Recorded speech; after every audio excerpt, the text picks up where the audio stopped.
Ai pingin yaklat no Banain jong pikim hun Bangan syongan sahabat pi Bangalong kum kanong shu Ai pingin yaklat no Banain jong pikim hun Bangan syongan sahabat pi Bangalong kum kanong shu Long leh no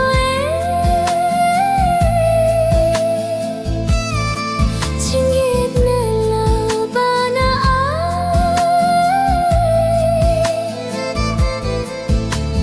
Batang kendiat sni Kishu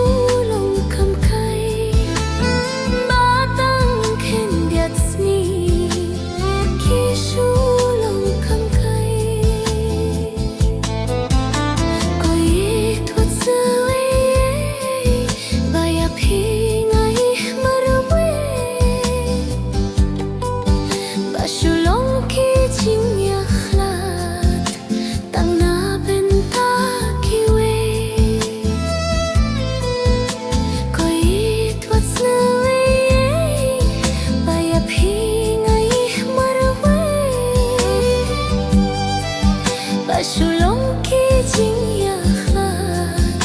Tang na benta kiwe Sa tang kanam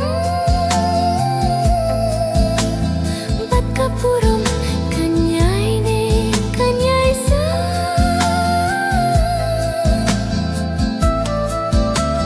Pating la pating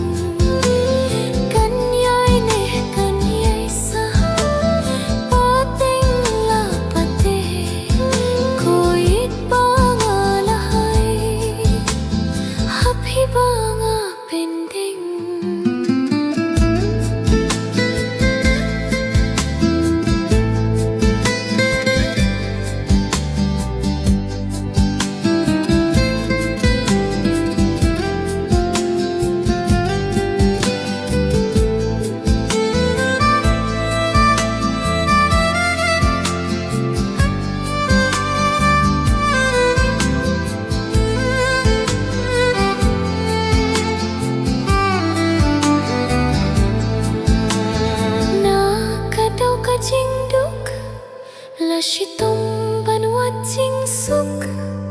Ki kan tin bun jet bun rukho